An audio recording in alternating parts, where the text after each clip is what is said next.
Katanya dia bakal jadi legenda baru di Madrid, tapi kenapa akhirnya pergi tanpa suara? Eden Hazard pernah jadi mimpi buruk bek-bek Premier League saat berseragam Chelsea. Dribble lengket, tubuh kuat, sulit dijatuhkan, dia bukan cuma pemain bagus, dia entertainer. Lalu datanglah transfer besar ke Real Madrid dengan ekspektasi setinggi langit. Semua orang menunggu sihir yang sama, tapi yang datang justru cedera demi cedera. Pergelangan kaki yang dulu lincah kini rapuh. Berat badan jadi bahan kritik, performa menurun, menit bermain makin sedikit. Bukan karena dia lupa cara bermain bola, tubuhnya saja yang tak lagi mau diajak kompromi. Setelah kontraknya habis dan tak ada klub yang benar-benar cocok, Hazard memilih pensiun. Tenang, tanpa drama. Sekarang pertanyaannya, menurutmu ini murni karena cedera atau keputusan pindah yang terlalu ambisius? Tulis di kolom komentar dan follow untuk cerita bola penuh emosi lainnya. Kembali ke puncak bukan cuma soal posisi, tapi soal momentum dan mentalitas. Barcelona resmi mengambil alih tahta La Liga di saat tekanan sedang tinggi-tingginya. Ketika banyak yang meragukan konsistensi mereka, Barcelona justru menjawab dengan ketenangan dan rasa percaya diri yang mulai terasa berbeda. Di sisi lain, Real Madrid sedikit terpeleset di momen krusial, membuka celah yang langsung dimanfaatkan sang rival. Persaingan kini makin panas dan aroma perang psikologis mulai terasa. Ini bukan lagi sekedar perebutan gelar, ini tentang siapa yang paling siap menahan tekanan sampai akhir musim. Menurutmu, apakah Barcelona bisa bertahan di puncak atau Madrid akan segera merebutnya kembali? Tulis opinimu di kolom komentar dan follow untuk update bola terbaru setiap hari. Malam ini ujian sesungguhnya kembali menanti Manchester United. Di bawah kendali Michael Carrick, setan merah seperti menemukan napas baru. 5 laga tanpa kekalahan, 4 kemenangan beruntun, bahkan sukses menundukkan rival sekelas Manchester City dan Arsenal. Catatan itu bukan sekedar angka, tapi sinyal bahwa ada fondasi yang sedang dibangun perlahan, namun pasti di awal tahun 2026. Kini perjalanan membawa mereka ke Merseyside menghadapi Everton. Laga tandang yang selalu keras, penuh tekanan dan menguji mental. Carrick tahu, kemenangan bisa mengangkat United ke 4 besar, apalagi setelah Chelsea terpeleset dan hanya bermain imbang melawan Burnley. Dengan waktu istirahat hampir 2 pekan, Carrick punya kesempatan menyetel ulang ritme tim, menanamkan prinsip, dan menjaga keseimbangan di tengah jadwal yang nanti akan semakin padat. Pertanyaannya sekarang, apakah momentum ini benar-benar awal kebangkitan? Atau sekedar fase manis sesaat? Tulis pendapatmu di kolom komentar dan follow untuk update cerita bola paling panas hari ini. Kritik sempat datang, tekanan sempat terasa berat, tapi Manchester United menjawabnya dengan cara paling elegan konsistensi. Kemenangan terbaru ini bukan cuma soal 3 poin, tapi tentang kembalinya mereka ke papan atas Liga Inggris. 4 besar kini resmi jadi milik mereka lagi, dan aroma persaingan gelar mulai terasa semakin dekat. Di bawah kendali Michael Carrick, United seperti menemukan keseimbangan baru. Ia belum terkalahkan sejak dipercaya memimpin, menghadirkan stabilitas yang lama dirindukan fans. Tim ini bermain dengan keyakinan, dengan kontrol, dan dengan mental yang jauh lebih matang. Peran Benjamin Sesko sebagai pembeda menjadi simbol bahwa skuad ini punya kedalaman dan solusi di saat krusial. Bukan lagi sekedar bertahan di persaingan, tapi benar-benar kembali menjadi ancaman di papan atas. Manchester United sudah kembali ke jalur elit. Pertanyaannya sekarang, mampukah mereka bertahan dan bahkan menekan puncak klasemen? Tulis pendapatmu dan jangan lupa follow untuk update panas Liga Inggris lainnya. Di tengah tekanan dan keraguan, Manchester United kembali mengirim pesan tegas. Kemenangan atas Everton bukan cuma tambahan 3 poin, tapi simbol bahwa mereka belum keluar dari persaingan. 4 besar kini kembali dalam genggaman dan atmosfer di sekitar tim mulai berubah. Di bawah arahan Michael Carrick, United menunjukkan konsistensi yang sebelumnya sempat dipertanyakan. 6 pertandingan tanpa kekalahan jadi bukti bahwa stabilitas mulai terbentuk.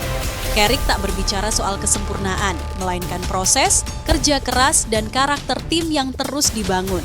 Ini mungkin belum versi terbaik United, tapi momentum seperti ini sering jadi awal sesuatu yang besar.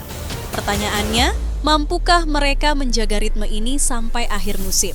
Tulis opinimu dan follow untuk update bola terbaru. Malam yang penuh harapan di Playoff Champions League. Raksasa Italia Juventus justru mendapat kisah pahit. Di hadapan publik sendiri, Bianconeri menunjukkan fight, passion, dan mentalitas never give up. Mereka menang di leg kedua, Tapi sepak bola bukan cuma soal satu malam. Ini soal agregat. Dan ketika peluit panjang berbunyi, mimpi Liga Champions musim ini resmi berakhir. Kekalahan ini terasa menyakitkan dan begitu kejam untuk diterima. Wakil Turki, Galatasaray, datang dengan keunggulan besar dan pulang dengan tiket 16 besar di tangan. Juventus sudah berjuang sampai extra time, namun satu momen krusial mengubah segalanya. This is football, sometimes effort is not enough, dan realita harus diterima meski pahit. Kini saatnya bangkit dan membuktikan bahwa Bianconeri belum habis.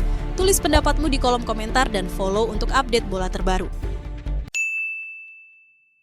Malam Liga Champions berubah jadi momen yang membuat publik Santiago Bernabeu menahan napas.